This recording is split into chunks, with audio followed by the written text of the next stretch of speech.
Hi hello నమస్తే good evening Aadab. ఈరోజు మరో చరిత్రకారుల గురించి మన స్వాతంత్ర సమర యోధులైన ఒకరు ఎవరంటే భగత్ సింగ్. ఆయన గురించి చెప్పుకుందామా? వచ్చేయండి. భగత్ సింగ్ జన్మించింది 1907 సెప్టెంబర్ 28 పంజాబ్ రాష్ట్ర బంగా గ్రామం. తండ్రి పేరు సర్దార్ కిషన్ సింగ్, తల్లి పేరు విద్యావతి కౌర్.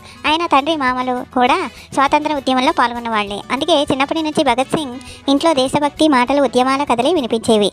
చిన్నప్పటి ప్రభావం. భగత్ సింగ్ చాలా చిన్న వయసులోనే దేశం గురించి ఆలోచించేవారు.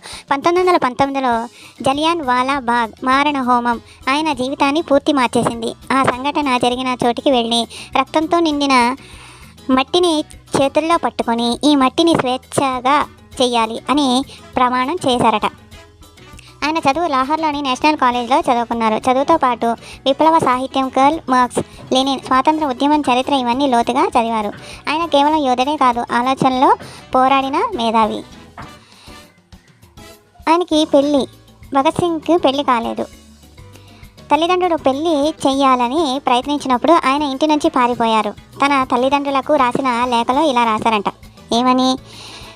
దేశం బానిసగా ఉన్నప్పుడు నేను కుటుంబం జీవితం కోరుకోవడం స్వార్థం. రాజకీయాల్లోకి ఎలా వచ్చారంటే Bhagat Singh Hindustan socialist Republican association HSRA అనే విప్లవ సంఘంలో చేరారు. లక్ష్యం ఒకటే, బ్రిటిష్ పాలనను కూల్చి ప్రజలకు నిజమైన స్వేచ్ఛ ఇవ్వడం. లాలా లజపతి రాయ్ మరణం. 1928లో లాలా లజపతి రాయ్ బ్రిటిష్ లాఠీ ఛార్జ్లో గాయపడి మరణించారు. భగత్ సింగ్కు ఇది చాలా బాధ కలిగింది.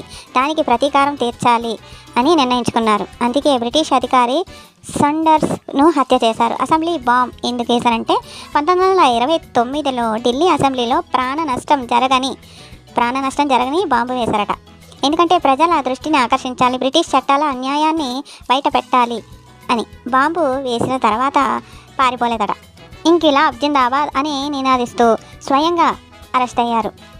జైల్లో కూడా ఆయన పోరాటం ఆగలేదు. రాజకీయ ఖైదీలకు హక్కులు కావాలని దీర్ఘకాల ఉపవాస దీక్ష చేశారు. 116 రోజులు ఆహారం తీసుకోలేదు. ఇది ప్రపంచాన్ని కదిలించింది. చివరి క్షణాలు మరణం ఏంటో తెలుసా? 1931 మార్చి 23 భగత్ సింగ్కు ఉరిశిక్ష.